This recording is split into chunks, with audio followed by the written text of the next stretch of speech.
Hello guys! So it's me again, Ma'am Shikat, and for today's video, may share ako sa inyo na isang ginagamit sa bahay na actually hindi lang sa bahay, kahit saan pwede mo gamitin. Na-discover ko lang siya online. So, eto, gamit kasi talaga namin to sa bahay, kung halimbawa namadumi yung kamay, and then bago kumain, or kung ano man yung gagawin namin, lagi kaming gumagamit ng hand sanitizer. Kaya I want to share this with you, and ganito na karami yung binili ko. Okay, inabil ko. And bakit ko sinishare sa inyo? Kasi as a mom, importante na lagi tayong maglinis sa ating katawan. So, syempre sa hand, nagsisimula yung mga sakit-sakit ng ating kids or ating family. So, importante. So, ito, na-discover lang ko siya. Meron siya sa TikTok, meron siya sa Shopee. So, pakita ko lang sa inyo kung paano yung ginagawa ko dito sa amin kapag gumagamit kami ng hand sanitizer. So, meron kaming ganito sa bahay. Syempre, kung ano man, kukunin nila sa isang place, nilagay ko to sa isang place, tapos kapag nadadaanan, usually kung saan yung medyo nadadaanan talaga. And then, yun, para magamit siya. So, nililipin ko siya pag naubos siya. So, ito, ubos na.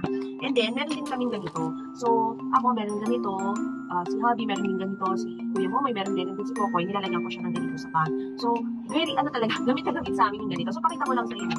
Itong isa, bago to, ayan. Ang maganda dito, actually sealed siya. Ito, nakasealed na siya. Tapos, ganito pa siya. So, talagang hindi siya tumatapon. So, ito, buksan natin. Gusto ko dito kasi hindi siya nag-leak. So, pwede siya isalin. Ako meron akong ganito. So, pwede siya kasi ganito siya. Pwede rin sa mga embudo. Embudo ba tawag? Yung parang may maliit na hole tapos malaki pa ganun siya. So, ito yung papakita ko para mas madali. Ako kasi mas nadali ako dito kasi mabigat kasi. Mabigat kasi to. So, kung siya sa lagayan, as you can see, mas madali. Hindi siya liquid na liquid. So, anong tawag dito? Medyo malapot din siya. So, i-transfer natin siya dito. Oops. Careful lang tayo kasi nga, medyo malapot siya. Hindi siya yung liquid na liquid. Just like other, hand sanitizer na medyo gel type. Ayan, parang kumag siya. Oops. And then,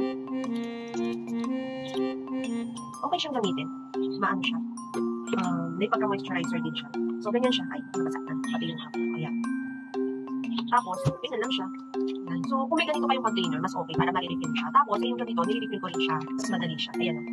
Kasi may iba-ibang size to may malaki. Buti na lang small, yung dito namin, yung meron kami. So, mas madali siyang i-transfer pagka mga ganito small bottle, di ba? So, ayan.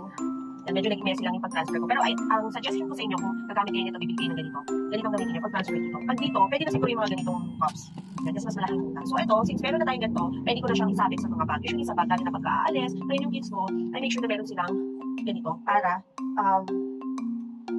lagi silang malinis yung kanilang kamay. Kung ano man, syempre, alam naman natin ng mga kids, kung ano hinahawakan niya, naglalaro. So, ito, nilagay ko siya dito, and then I always tell my kids na to use this whenever na kailangan. Bago kumain, or after doing some art activities, or kung ano man yung ginawa activities sa school. So, para safe pa rin and healthy pa rin tayo physically.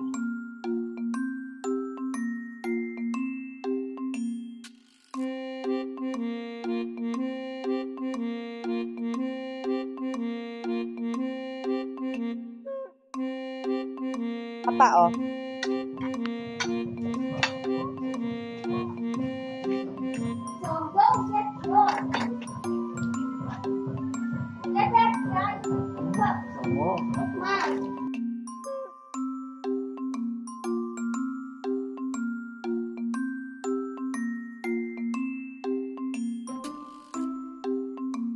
So, yun lang mga mima. So, hopefully nakatulong ako sa inyo kasi very affordable lang to. At the same time, napakalaki na niya.